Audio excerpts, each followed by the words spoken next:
Hello everybody, welcome back to another story time. It's good to be back. I hope you're all staying fit and healthy and safe at home. Now today's story is The Pirate Princess because we've started our Under the Sea topic. So we've got a lot of books to get through. So I hope you enjoy this book as much as I do. Here we go. Now Princess B was not the kind of princess you'd expect.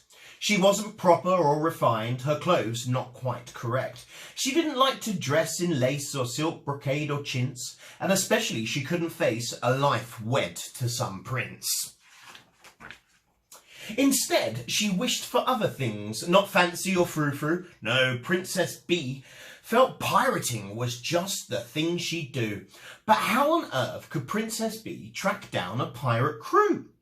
And though she dreamed of salt and sea, her dreams could not come true.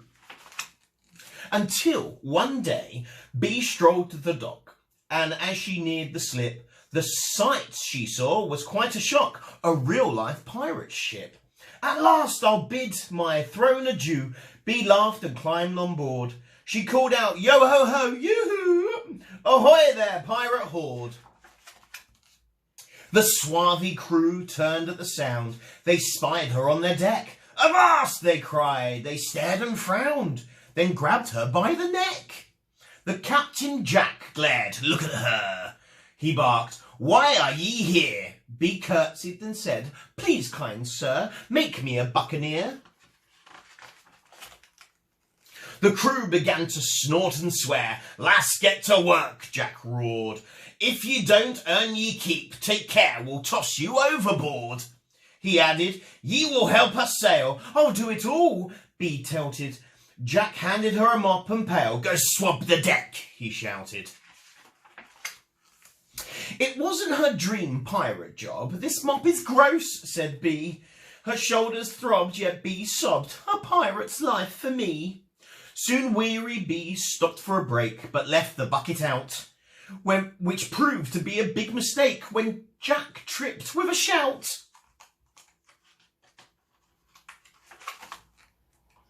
The suds dripped down from Jack's dark beard. The crew began to smirk.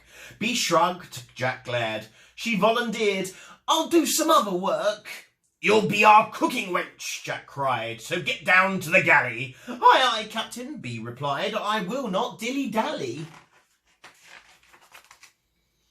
So Bee prepared a stew in haste. She chopped and stirred and cooked. She was quite sure of its great taste, despite the way it looked. The captain took a hearty bite. The mates and swabs did too. They chewed and munched and then went white. Spit out their food. Pafoo!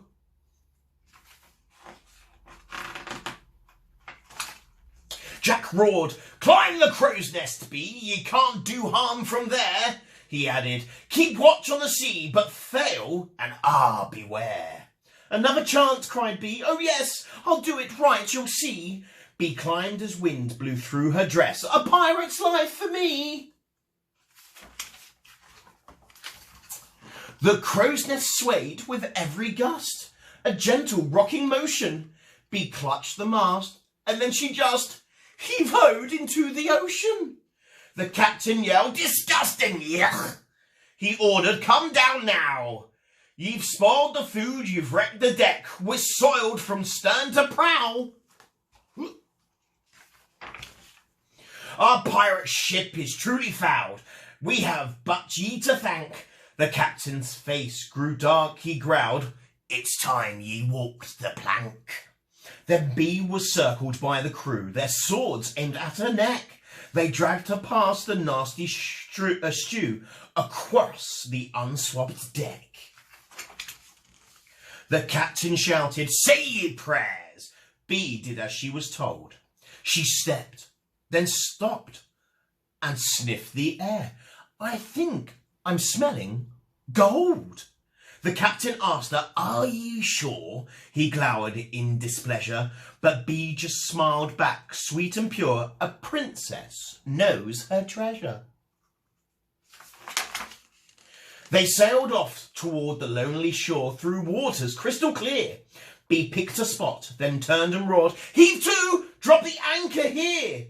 The crew fought through the leafy trees. They pushed back vines and twigs. At last Bee dropped down to her knees and said, "Me mates, let's dig."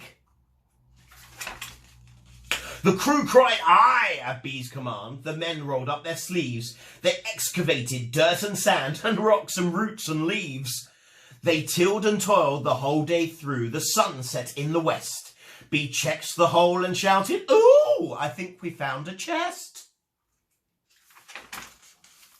The captain cried, "Why, blow me down!" He gaped at all the loot, the gold doubloons, the ruby crowns, and diamond rings to boot. "Ye are a pirate," Jack declared. "Ye have a nose for treasure." Bee stood up tall with shoulders squared. She beamed, "Sir, it's been my pleasure." The pirates learned to love Bee, though. The lass still couldn't cook. Her swamp deck skills did not grow. The crew learned not to look. The pirates followed Bee's keen nose across the 7 seas. Each day they hollered, "We all knows this pirate's life for Bee." The end. Well, I hope you enjoyed that story. If you have any ideas or suggestions of books you would like to hear at Storytime, don't forget to comment or send me a message on Tapestry. It'll be great to hear from you. Take care and be safe. Bye.